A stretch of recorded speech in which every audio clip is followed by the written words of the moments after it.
This is Ping, a southern three-banded armadillo. Predators look elsewhere. You'll have a hard time cracking open this critter. Like all armadillos, they are covered by bony plates that make up their shell. But the southern three-banded armadillo is the only armadillo species that can roll themselves into a near-perfect ball when threatened. These little guys are native to Central South America and prefer dry vegetation. There, they feed off insects that they dig up with their sharp, powerful claws and gather with long, sticky, straw-like tongue. But even body armour can't protect this species from numerous human-made threats. On top of a dwindling habitat, they are hunted heavily for food and the pet trade. This is the southern three-banded armadillo.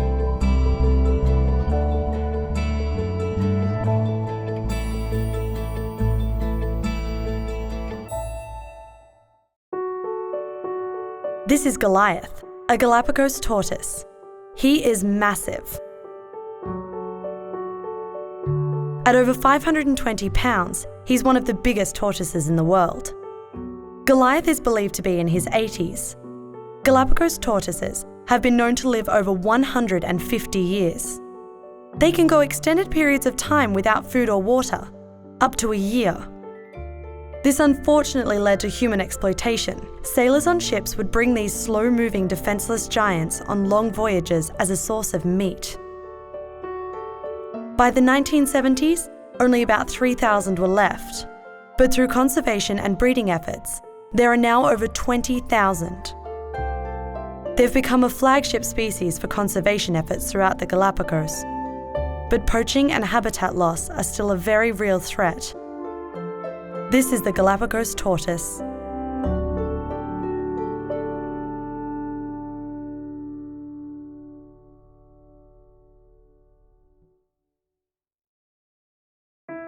This is Pierce, an African crested porcupine. The largest porcupine in the world, it can weigh over 60 pounds. When alarmed, its coarse quills can be raised into a crest, making themselves look a lot bigger than they are. It is mostly heavily armoured in its hindquarters, which have short, thick quills. These quills can get stuck into its predator's skin. A good weapon when dealing with hyenas, leopards, and even lions. Pierce is mostly a herbivore, eating roots, bulbs, and crops, along with the occasional insect. Unfortunately for his species, crested porcupines are seen as an agricultural pest, and as open land rapidly shrinks, they come into closer quarters with farmers, who will hunt them out of their home. This is the African crested porcupine.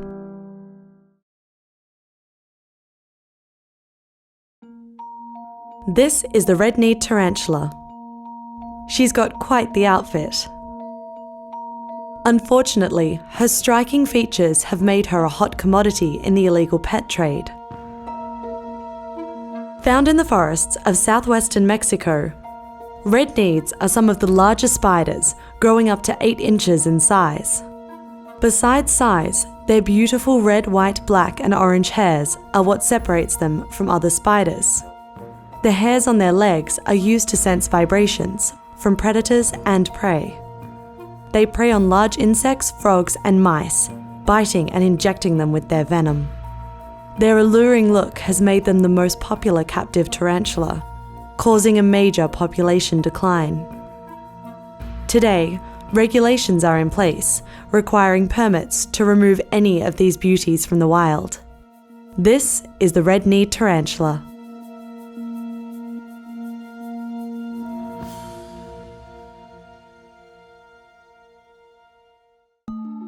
This is the ADDRA gazelle. This gorgeous gazelle is sadly on the verge of extinction.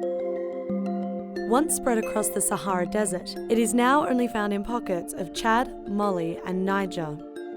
ADDRAs are considered the largest type of gazelle, with very long legs. They're built lean and slender to survive the desert heat. Their tan and brown coats blend with their native surroundings.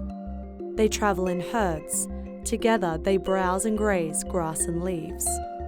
Their strength in numbers is a survival tactic, as they count lions, leopards, and cheetahs as their predators. In the last decade, their population has decreased by over 80%. Along with habitat destruction, poaching and overhunting for horns and meat have caused the ADDRA to become critically endangered, and some estimate their numbers at less than 300 in the wild. This is the ADDRA gazelle.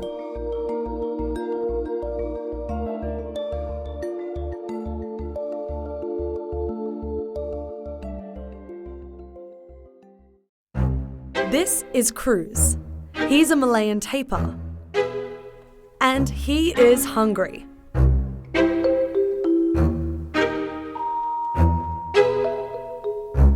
Malayan tapirs are the largest of the 4 species of tapir and are the only one native to Asia. A close relative of the horse and rhinoceros, tapirs have poor eyesight, but their sense of hearing and smell are finely tuned. If threatened or frightened, they've been known to demonstrate pretty quick bursts of speed. They are also excellent swimmers and will seek refuge from predators in deep water while using their flexible nose as a snorkel. Although they are vegetarians, they can also defend themselves with a bite from their razor-sharp teeth. Their distinctive black and white coat looks very smart and also serves as an excellent camouflage. Predators will often mistake a tapir for a large rock when they lie down to sleep. Despite these adaptations, tapirs are extremely threatened. Deforestation and encroaching human development, like flooding from hydroelectric projects, are all threats to their shrinking habitat. This is the Malayan tapir.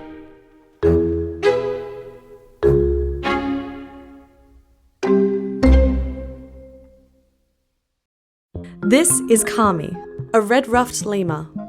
Her world is small and it's shrinking daily. The red-ruffed lemur comes by its name honestly. It's covered in a brilliant chestnut coat. The rest of its body, its face, hands, belly and tail, are a deep black. Of the hundreds of species of lemur in Madagascar, the red-ruffed lemur is one of the most endangered. Found only on a single peninsula in the northwest of the island country, the rainforests the red-ruffed lemur call home are also highly valued for the beautiful rosewood and ebony trees that grow there.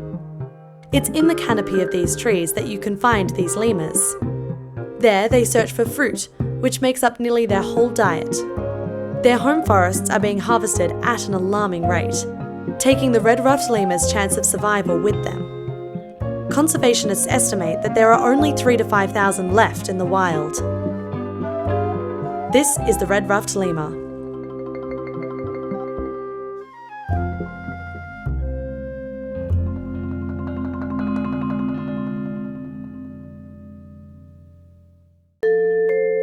This is Amali. She's an addax. She's also a new mum. Her calf Adeline is just 3 weeks old, and she's very important because the addax is a critically endangered species. The addax is a native of the Sahara Desert and once roamed over vast areas of North Africa. They're also known as the screw-horn antelope. It's easy to see why. They are extremely well adapted to life in the desert.